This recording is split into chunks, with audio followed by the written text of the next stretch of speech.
Welcome to How Women Write, the podcast for author entrepreneurs to find inspiration and flow. Get easy to implement writing and business lessons, plus interviews with relatable and inspiring women to help you create a sustainable writing habit that grows your business and leaves a lasting impact. I'm Jacqueline Fish, former communications consultant, 3-time author, and intuitive writing coach. Let's go. Today, you're in for a real treat. I'm really excited to introduce you to Magdalena. She wrote a pretty viral Substack article called The 20-Minute Writing Exercise that neuroscientists say can solve your hardest problems. Easy, simple, shockingly effective. 100% agree with those statements. I first heard about Magdalena and this article through a community member who shared during some co-writing sessions that he was beginning with some future state journaling. Now, I didn't know he was following a specific process. It had been something we talked about before and is something we do in the community. But once he shared the article, I really fell in love with the way Magdalena outlines the process. I've never heard it outlined so simply and so doable. And as soon as I read the article, this is rare for me. Sometimes I'm usually like, I'm going to file this away for later. I did it right away. Immediately, no hesitation. And the same has happened with a few people I sent it to as a recommendation. And I didn't necessarily say, you have to do this right now. But some of the people I sent it to, I shared, hey, try this. And to my surprise, they told me that they did it right away as well. You are going to love today's interview. We get into Magdalena's story, which was extremely challenging is an understatement for sure. But you'll hear how writing really helped her process her emotions and heal through many, many challenges, and how she makes time for writing today. She also writes daily. Now, it doesn't have to be a lot of words. Sometimes daily means one word, and that's enough.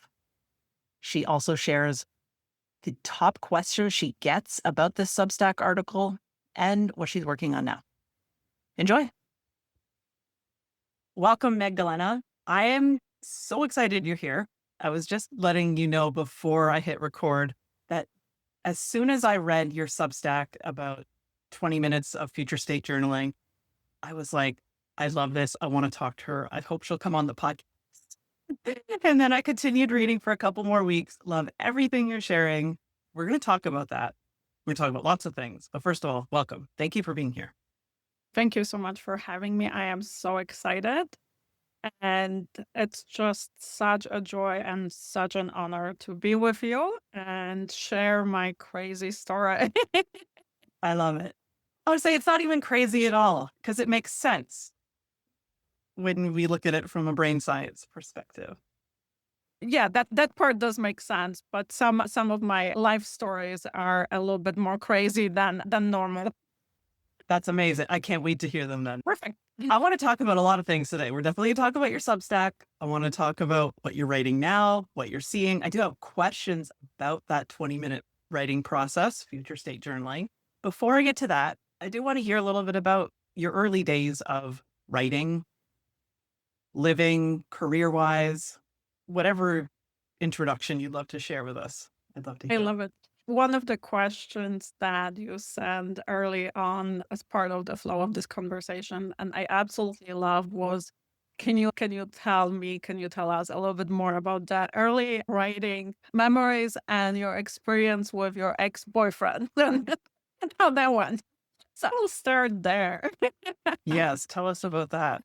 I always joke that my writing life began in a tragic way with my ex-boyfriend now, but the boyfriend at the time didn't like my writing and said that it sucked. And because I was very young and I was very much in love, when I shared this with him and I got that response from him, A, it broke my heart. B, I stopped writing and sharing for good 15, 20 years. And then luckily, life showed up in a way that demonstrated that he was not a good fit for me. So lesson learned is don't be in a relationship with anyone that does not like your poetry. Yeah. Well, I'm glad you came back to writing. What did your writing, reading life look like before that? Were you a kid with?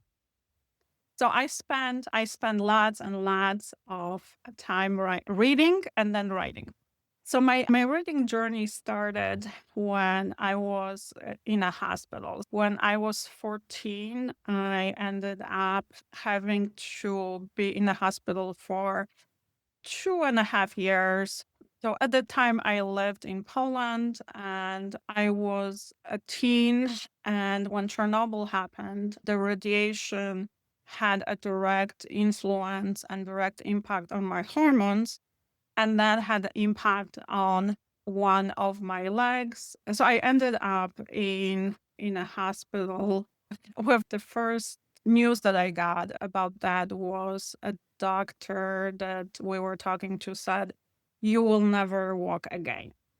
And at 14, because I was a big rebel, I said, "F you, I will prove you wrong. I will not only walk again, but I will climb and dance and do everything I need to do." So the journey of 2 or 3 years in a hospital started for me.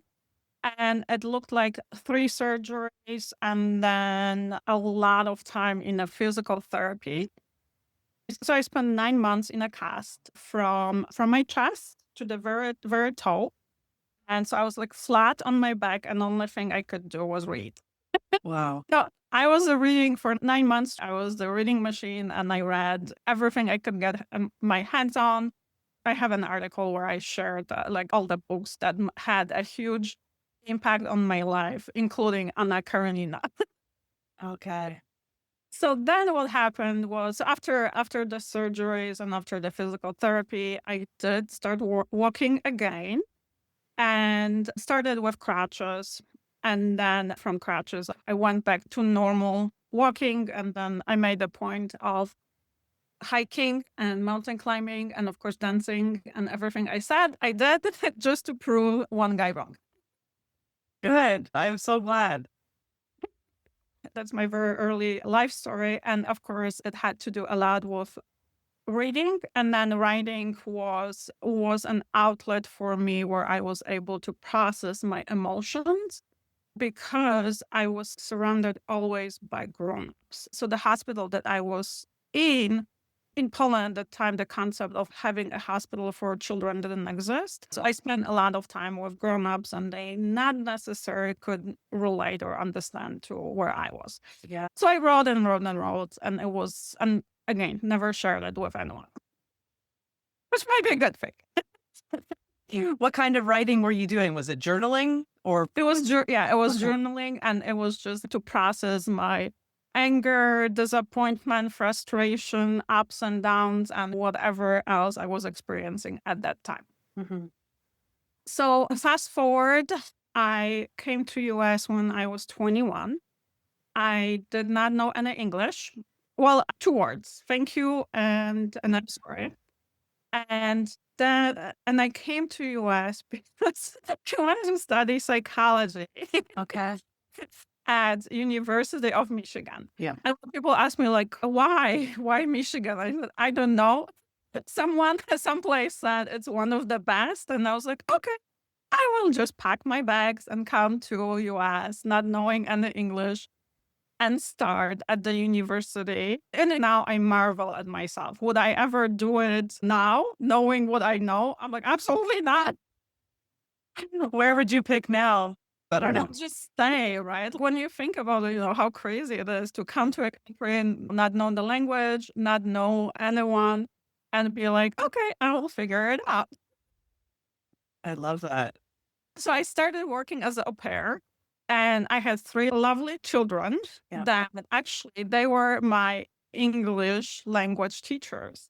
And they were the best because kids have no filters. So they would say things like, "Oh my God, why are you talking so funny?"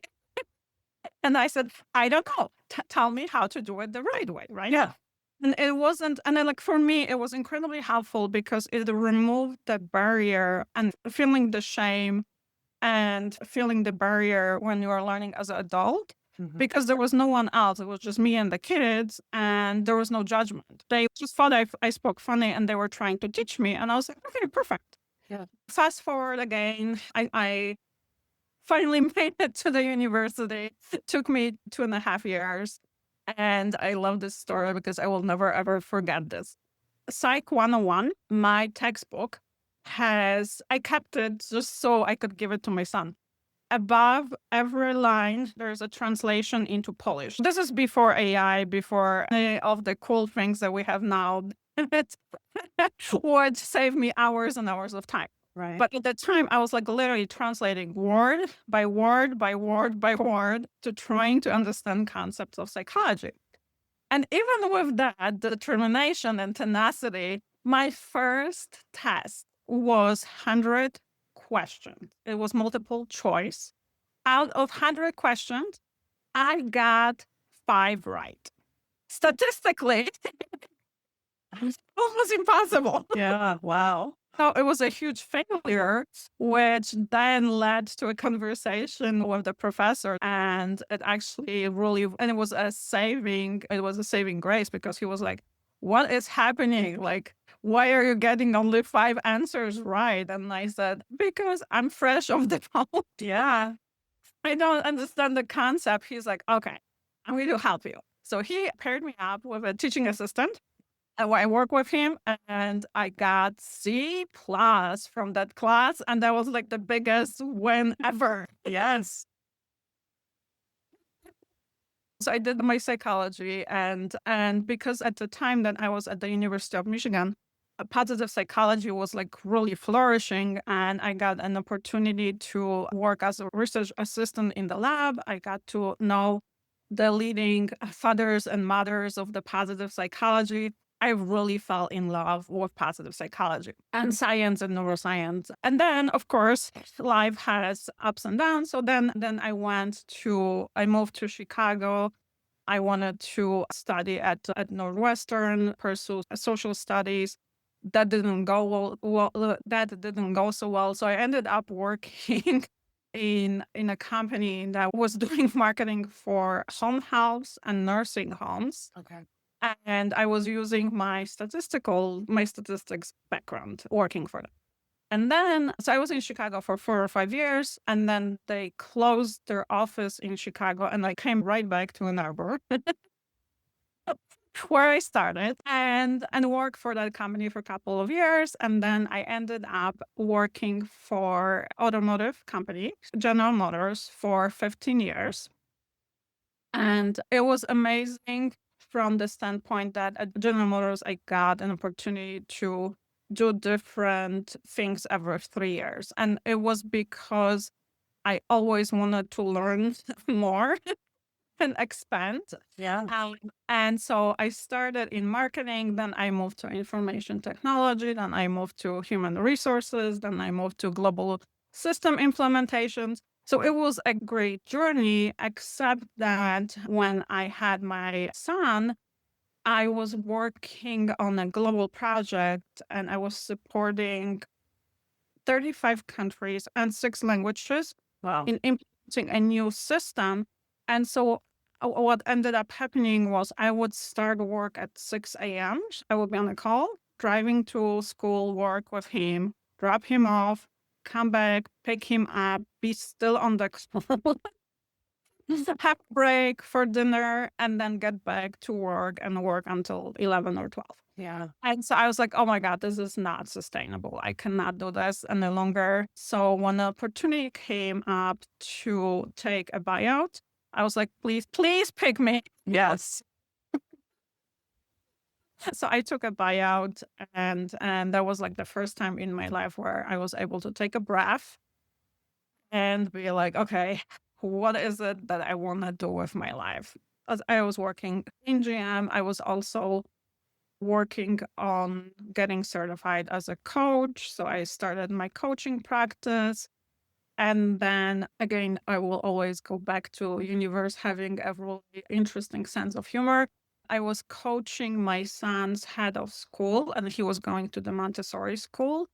And I was volunteering a lot at that school. And so one day we're driving to his school, and he's like, Mom, you are spending an awful amount of time here. How come you are not working here? I'm like, what? Me at the school? No. I just never thought about it. Like it was completely in my blind spot. Yeah. I started talking to the head of school, and I joined the Montessori school right before or pretty shortly before COVID happened. Mhm. And it was literally a saving grace for the school Yeah. because I had so much experience in terms of technology that when everything shut down, I was able to train the faculty within a week Oh, good. and pivot to being on Zoom within 2 weeks. So as a school, we didn't miss much. And so through COVID, we got an opportunity to grow and then added a middle school program so my son could finish the middle school in Montessori. And then we just kept growing and expanding. So 2 years ago, we added a second building and even more children. So the growth was phenomenal. And it came from my personal stand that more children should have access to this type of education. Mhm. And then my son graduated, and I got a chance again to pause and be like, okay, so what do I do now? Yep. Like he is in high school. What is it that I want to do when I grow up? I'm Yeah. still growing up. Aren't we all? Yes. So 2 years ago, and I will tie it back to my writing journey. James was 14 at the time, and it was an Easter Sunday. We were driving to a store to get a chocolate bunny for him. And he turns to me, he says, Mom, I have a pain in my chest and my left arm is numb. And I'm sitting there and thinking to myself, do kids have heart attacks? Yeah. I'm like, is that possible? And he says, I'm having a hard time breathing. And I'm like, okay, we're going straight to urgent. So we got to urgent care. And so the Easter Sunday, very low. There wasn't many professional. I mean, it was mostly staffed by students. And so what happened, it turned out that his left lung collapsed and he had a procedure done, which didn't go very well the first time around.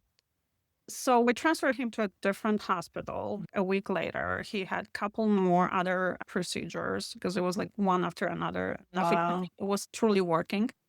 And he was doing amazing. And he was so brave and so courageous until the third time. Yeah. So before the third surgery, he was like, Mom, am I going to die? And I was like, not today. Well, just Wow. not right now. You Yeah. still have a long, long way to go, and you're going to have an amazing life. And we're doing everything we can, and this shall pass as well. But that question and that conversation took me back to not only journaling, but using writing as a therapy. And then as I was sitting in the hospital with him, he was there for a month, I wrote every single.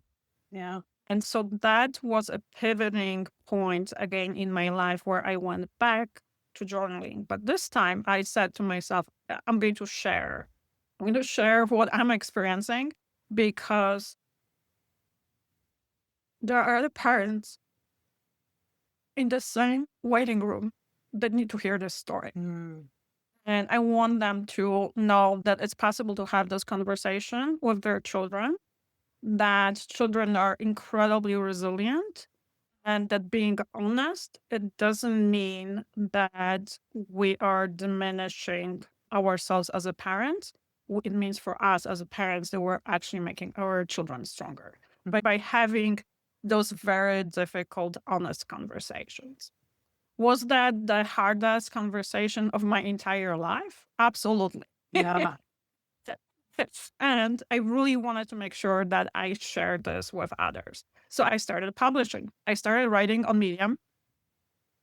My first writing pieces were horrible. When I go back now, I'm like, oh my God. That's What were you okay. thinking?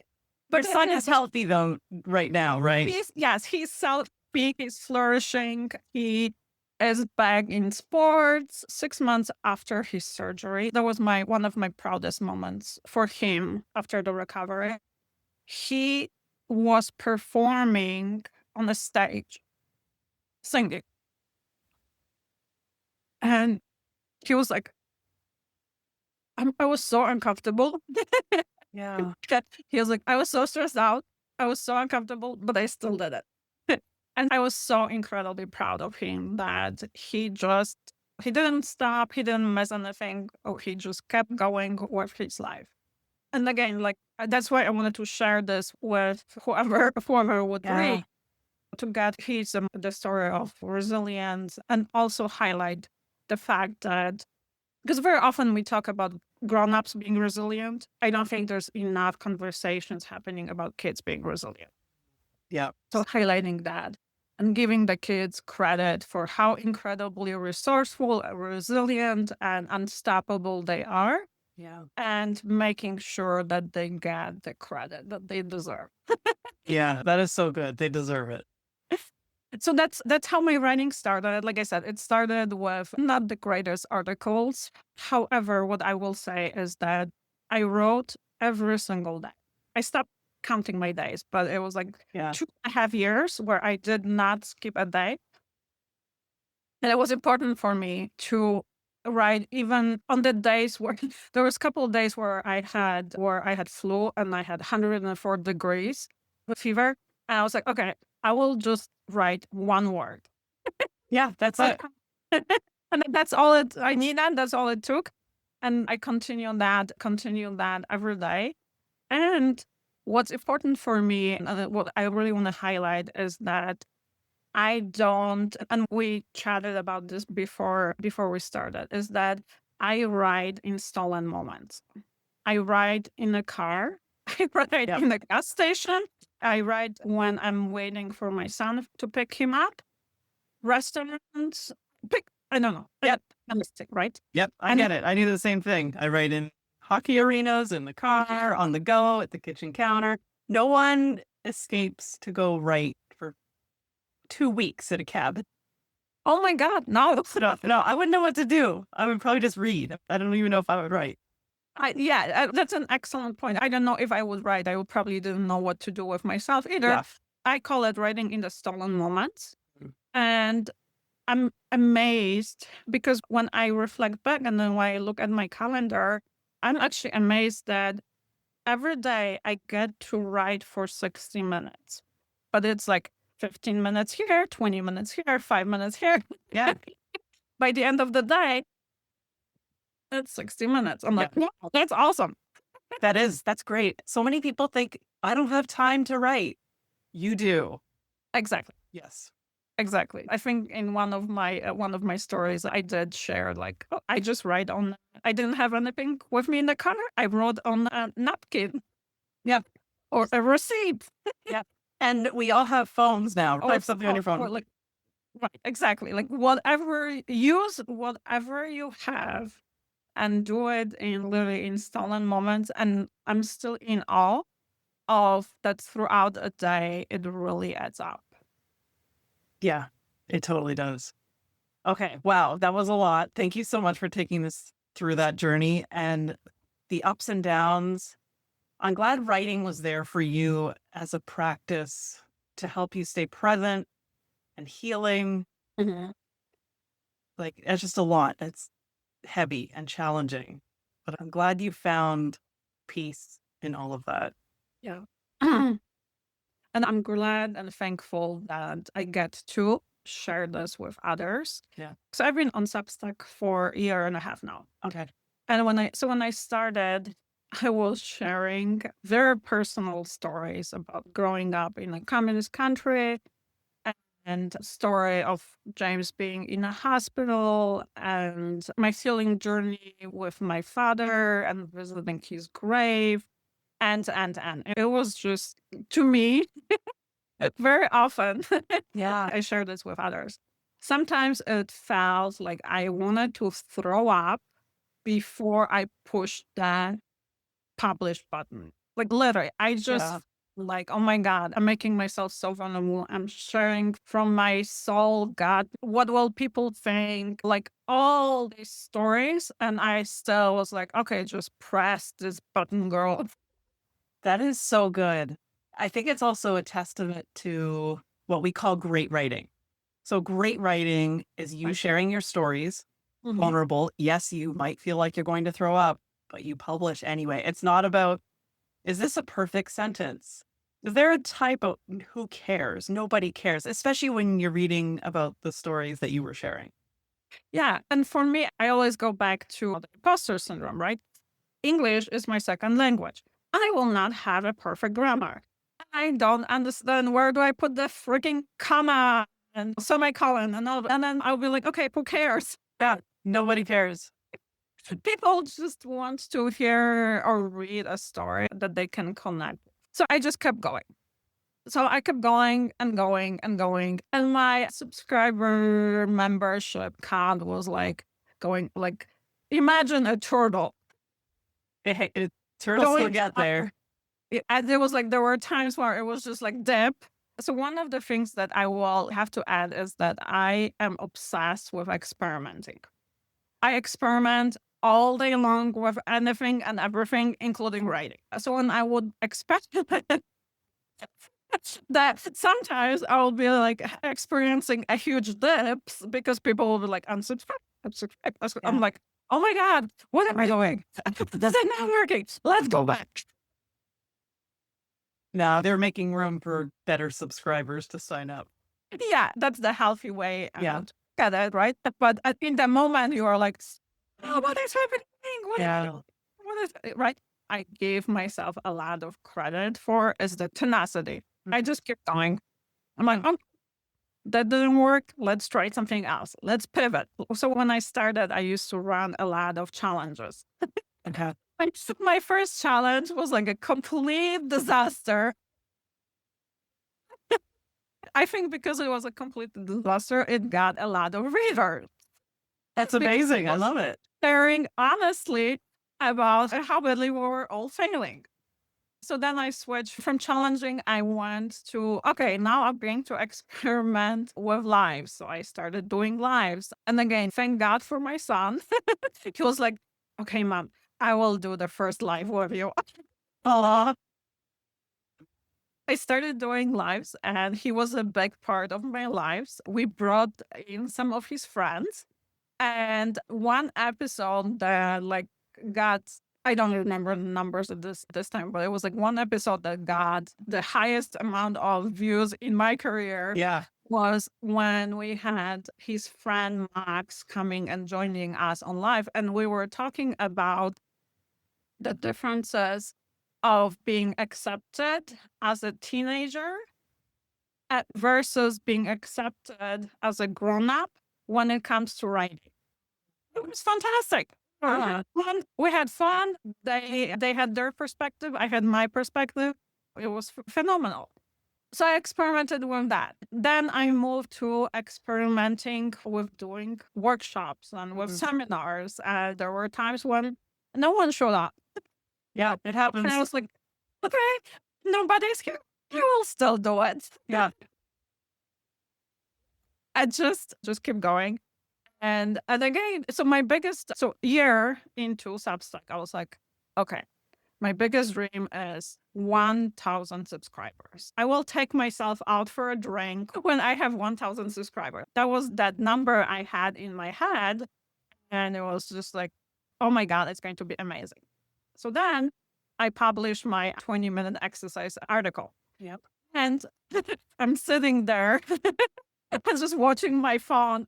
And it was like, yeah, congratulations. You passed your 1,000. Yay.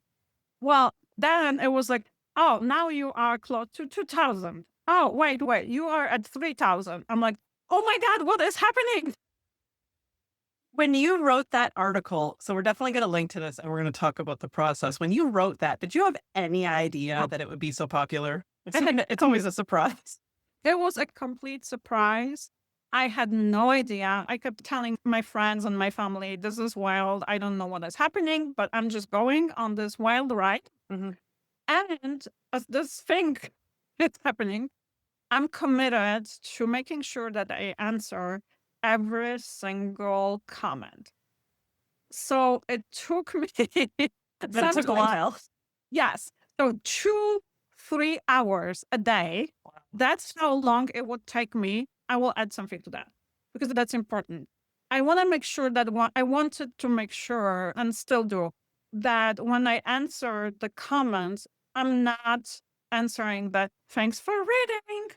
I appreciate you. I did not want to do the superficial crap. I was like, I'm going to take the time, however time it takes, to make sure that I answer every single person in a very thoughtful, respectful, and authentic way. And so there were days, it was like 3 hours Yeah. later that, and I still do it. So people are still commenting on it, and I still make sure that I take the time and I connect at that level that is very authentic.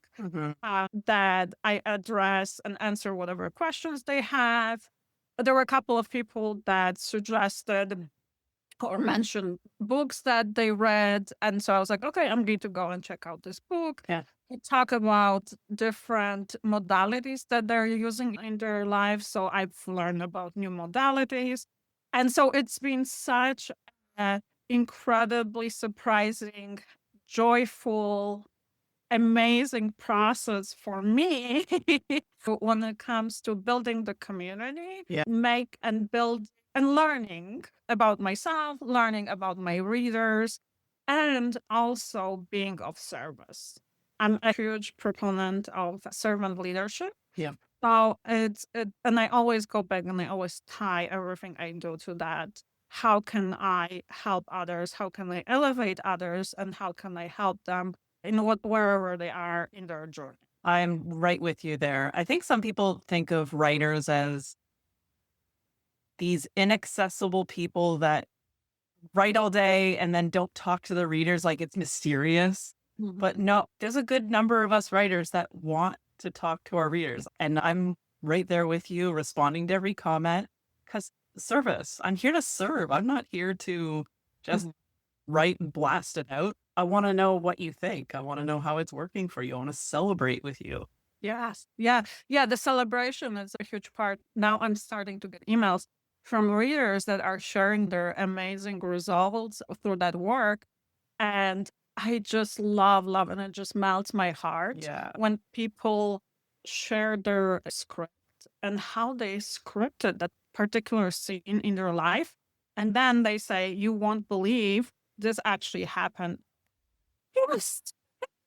Yay. I love It's that. just that to me, that is worth $1 million.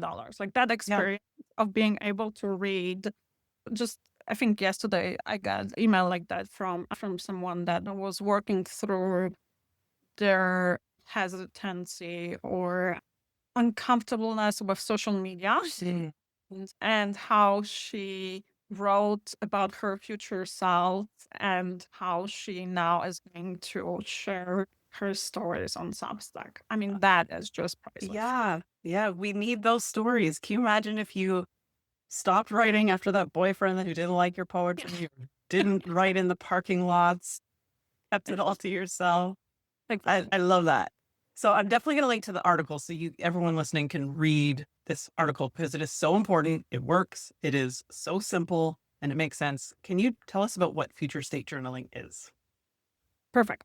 So what I love about that whole concept is that it's simple. So number one, simplicity.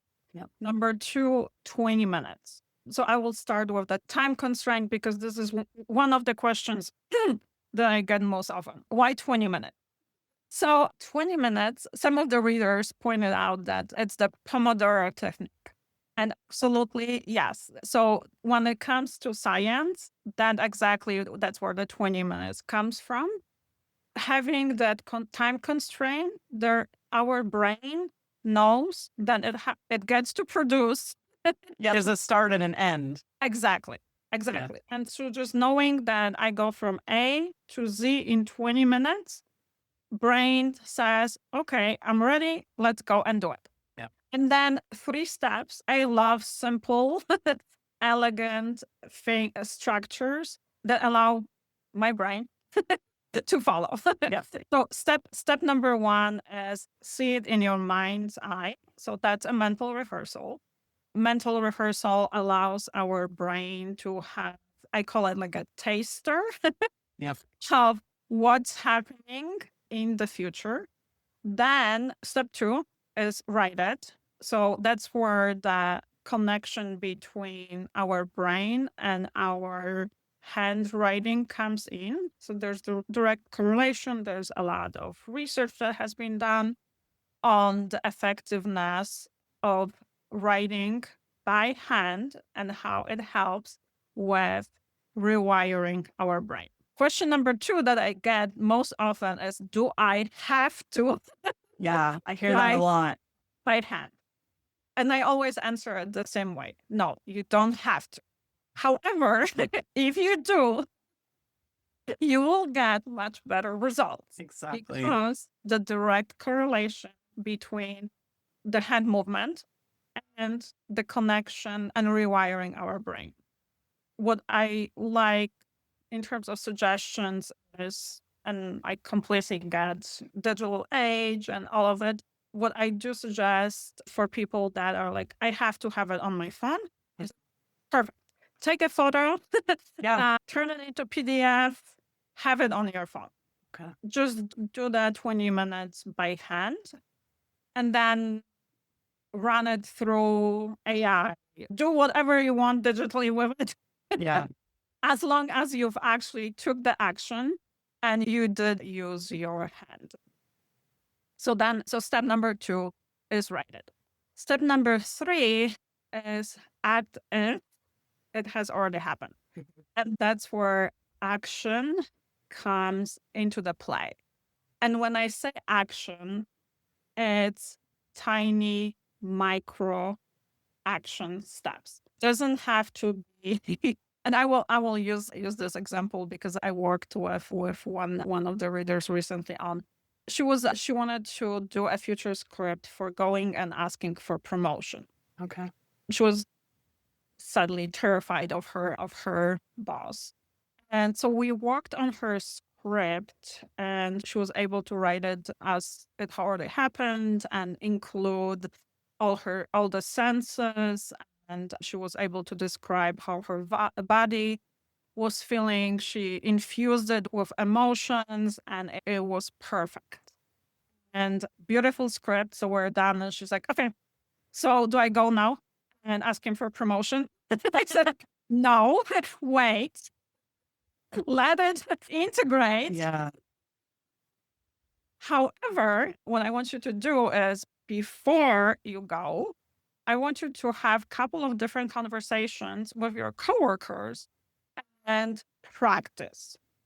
And she was like, oh, you want me to practice? But I already did what you told me. I'm like, yes. Yeah. This is where the micro actions come into play because that's when integration happens. When we take the steps to practice, and she's practicing now with her coworkers, she's noticing things that she has never thought about, and she's noticing what is happening in her body. And this is what, for me, that is just so incredibly juicy. Yeah. It's when she texts me, she said, the first action I took, I was doing role playing with my coworker, and my stomach felt like I had a stone at the bottom of my stomach. I'm like, oh, okay, that's great thing for you to notice. Let's rewire it, reprogram it. So when you actually go in, Right. actually have this conversation, you are not having this experience. The second practice conversation, the person said, no, absolutely not. You are not getting erased. She's like, I broke down crying. And I was like, okay, perfect. Yep. This is exactly why the action is so important because you've practiced having that response and working through that response. So again, what is happening with you emotionally? What is happening in your body? Were you able to take a breath and counter-propose something? She's like, oh, counter-propose? I can counter-propose? Really? I'm like, absolutely. Yes. Yeah. If it's not 10,000, what prevents you from asking for 5,000? She's like, oh, I never thought about it. So then the further she goes, and again, she practices, and the person says, no, you cannot get the 10,000. She's like, can I get the 5,000? And the coworker says, no, no, absolutely not. You are not going to get 5,000. And she's like, and I took a deep breath and I asked, can I get 3,000 and 2,000 for personal development and $1,000 allowance for my phone? And the person said yes. And she was like, that was so awesome. I love that. I So walked good. out from that conversation feeling like $1 million. And so is she ready now? Absolutely. But it took 3 actions. Yeah. And that, to me, that's what's so important, is taking the action, the micro actions, not immediately writing your future, closing your notebook and going and asking for someone to invest in your company and expecting that you will get $1 million, or having that difficult conversation with your spouse that you really want him to contribute to cleaning the house. Practice first. As it already has happened. Yeah. And then watch for the data points that actually happening. Yeah. I love that. That's so important to remind people of too. It's data points. It's information that you get to then work with. Exactly. Question about this process. When you write your problem, what if it's not a problem? What if it's just something, this is just something I really want to do? Yeah. Not a problem. Yeah. So that is perfect. So that's more like the challenge / opportunity, because for me, challenges and opportunities are the same. Yeah. So I will use the example of, because that came from one of my readers. She said, I really want to have a clean house. That's a want. And maybe it's a problem for her, but for the rest of her family, maybe it's not a problem. Yeah. So how would she word that question? Right. So it's, who am I being that I have a clean house? Yes. And her way of being is completely different now, because she's able, again, and this is why I love this, is because she was able to ask her children to contribute to having a clean house. Before we talked, it did not even occur to her to ask her children, because in her mind, all my children are too young and they cannot help with cleanup. I'm like, absolutely, there's no such thing as a children. No. My son was scrubbing toilets when he was 4. Was it perfect? Hell no. No. I went and I did it again. But there's no such thing, right? Yeah.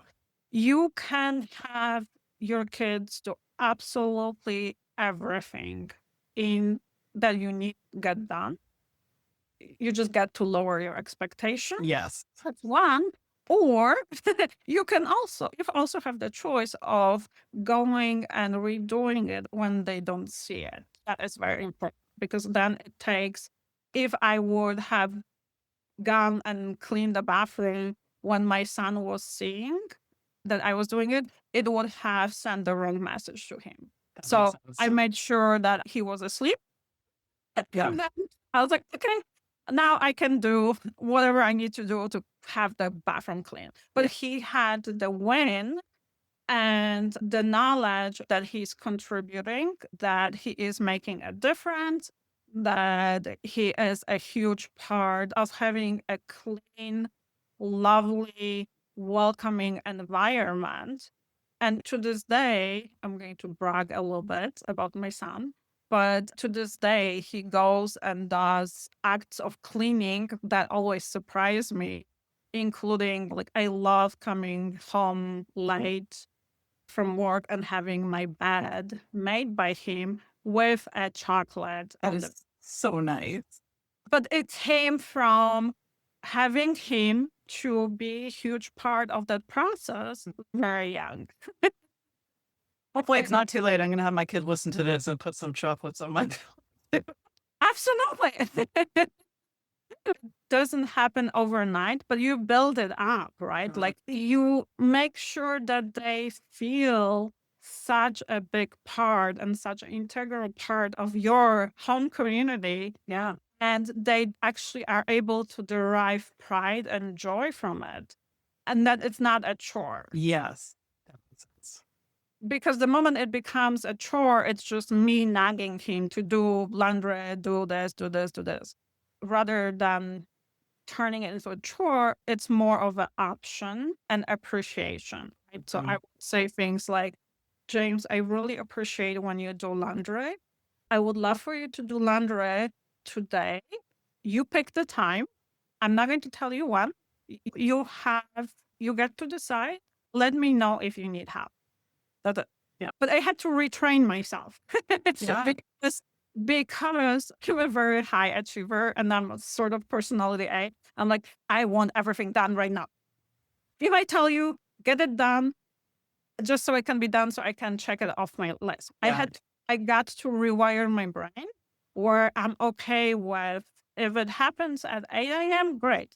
If it happens at midnight, I'm okay with that as well because it got done. Exactly. I love that. So my other question with the writing, so we do our writing for 20 minutes. Mhm. What about if we want to do it daily? What if my question evolves and I'm like, I want to look at this angle of asking for a promotion or this angle of my career?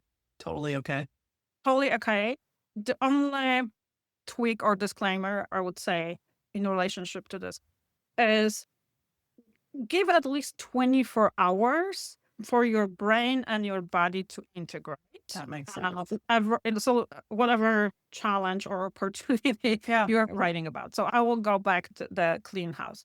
So 20 minutes writing about having this amazing experience of spotless house that feels like sanctuary. Put it to the side for at least 24 hours. Come back, reread it, and build on it, move things, Yeah. rewrite it. Just do things that feel aligned, that support the vision, and that support your brain being fully present to the new you and the future you. So it can start looking for those data points and it can noticing like, oh, look, my spouse came in and cleaned, I don't know, entire kitchen. Yeah. Or my kids did all the laundry. Like, oh my God, what do I do with myself? I have so much time now. Yeah. I love that. That makes sense. And rereading it. So if we don't want to write it every day, so that's another thing. Some people are like, I have to do this every day. It's like, well, no, you don't. No, don't do it every day. Do you suggest people reread it every day, twice a day? What do you find works? So that's a great question. And that's and I'm going to give you two-folded answer. Yeah. So if you are an auditory learner, then read it, reread it every day. Because for auditory learners, that works really well because their brain is able to process it, integrate it through the auditory channel. Yeah. If you are visual, kinesthetic learner, can you read it? Sure. Is it going to be as effective as sitting down again and writing it? No. Yeah. Because your brain, and you really have to know what kind of learner you are and what works really well for you. Mhm. So for me, I'm highly visual and highly kinesthetic. Yeah. Auditory comes in one ear, goes the other. I don't remember. Yeah. Most of. Yep. I get it. So to be fair, I did try auditory manifesting and guided meditations, webinars, and listen podcasts and books and all of it. I'm not able to retain as much information as if I do it with my head and if I can see it. Yeah. So you just have to know yourself really well. And then the second part of this response is do what works for you. Yes. I love that. Again, you're taking it back to do experiments, see Yeah. what works, pivot, change, and all in the name of getting to know yourself. Exactly. I love that. What kinds of things are you writing these days on Substack or other places? Are there other places that you're writing that we need to know about? No, so right now, so I made a conscious decision to stick with just one, the one Substack. Good. In the past couple of weeks, I wrote more about rewiring the identity using this method. And then my latest article was how to leverage this method when you are stepping into a family dynamics that might not be that supportive of you, aka Thanksgiving or Yes. with Christmas coming, same idea. But it's how to use this method to rewrite your experience. And there's a couple of readers that share their stories. And one of them was this latest lovely woman said she read my article in the car before walking into the Thanksgiving dinner. And she's like, I stopped myself. I actually did the exercise. Yeah. And then walked into the Thanksgiving dinner, and she actually was able to notice when she was starting to become triggered. I actually don't like the word trigger, activated. Yeah. I'm with you on that. Okay, thank you. Trigger can be triggering to people. Exactly. Thank you. Exactly. I get it. You're my people. Anyway, so she noticed that she's getting activated. And so she paused, took a breath, and said to herself, who am I being that in this particular moment in the situation that allows me to actually fully enjoy my family and fully enjoy the celebration? I was like, I'm so proud of her. So good. So in your original article, you suggest 6 months in the future. Yeah. But this was right before she went into her Thanksgiving event. Yeah. So it can be right before. It doesn't need to be, no, I have something coming up at the end of the month or anything like that. Exactly. And I'll tell you the secret behind the six months. Okay. Yes. So the reason why I picked 6 months was 6 months is far away that our brain doesn't get threatened by. Yes. There's a whole science of creating the safe experiences and safe container when it comes to writing. So because I've experimented doing this exercise with different people and using different time intervals, what I found was that 6 months was the sweet spot for someone that is just starting. Mhm. For people that have been writing, journaling, mentally rehearsing, neural reprogramming, the next day is okay because their brain already feels safe enough where it can handle. For people that are relatively new to these concepts, if I would have said tomorrow, 3 weeks from now, even 3 months from now, it feels so constraining and the brain immediately goes into like danger. This is not good for me, so I'm going to reject it. Yes. Since 6 months, it's like, oh, okay, fair enough. I don't have to. This is as a brain. I'm speaking as a 6 months. I don't have to worry about it. You can write whatever you want. Yeah, I can totally see that.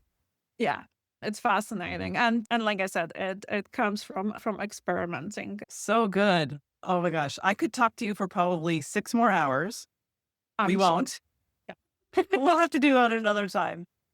Very fun and easy question. I would love to know, is there a particular drink you like to have when you're doing your future state journaling or even your Substack writing? Like, do you drink different things? Curious. My Substack is powered by coffee. Powered by coffee. I love it. What do you take it plain? Any coffee. Any coffee. I don't care as long as it's coffee. Perfect. And then my coaching sessions, seminars, or anything that happens in the afternoon is powered by tea. Yeah. Otherwise, coffee, I don't know, for me anyway, it would keep me awake. Yeah, I cut myself. So no coffee past none. Sorry. Okay. That makes sense. That was so great. So we are going to link to all the links. We want to hear from you, like we said. We want to hear what you think. We want to hear your questions. Before we go, Magdalena, do you have a few words of wisdom that you would love to leave people with today? Oh, that's a hard one. I have so many words. As many It's like words as you want to share is the word of wisdom for Substack. So I'll start there. Just keep going. It, it can be frustrating. It can be disheartening. There's so many emotions you might be experiencing. The imposter syndrome, the comparing yourself, like all these things might be happening. All I can say, just keep going, because every story, every note you publish, you share, there is that one person that is going to make difference and it's going to alter and transform their lives. Probably won't know them. They might be just lurking in the shadows. They will never contact you. They will never say anything. And it will still transform their lives. And then five years later, they will send you an email and say, "Oh, I read your thing 5 years ago, and it really transformed my life." So that's number one. That's for Substack. Just keep going. Period. Yes, keep going. Keep writing. I love it. Just keep writing. Number two, I will reinforce what we both said. You make the time. Yeah. And you write in the stolen moments. You do have the time. I promise you, you do have a time. Yes. That's number two when it comes to writing. And then number three, when it comes to future scripting, the biggest word of wisdom is just do it. Just give it a try. Take action. It's 20 minutes. And the potential is amazing. It can transform your life. Unless you do it, you will never know. That's it. I love that. And it's only 20 minutes. And You could spend 20 minutes scrolling on your phone. Yeah. Or you could just try this. I love those words of wisdom. Those are beautiful. Thank you so much. Thank you so much, Magdalena, for being here. We will see you on Substack. Thank you so much for having me, and I am so appreciative, and most importantly, I had so much fun. Yeah, me too. Thank you. I'm so glad you were here. Thanks. I hope you truly enjoyed this episode of How Women Write, and that you are taking this advice and using it in all the things you are writing for your books and business. I would be over the moon if you can share this episode with someone who you think needs it. Thank you so much, and I will talk to you soon.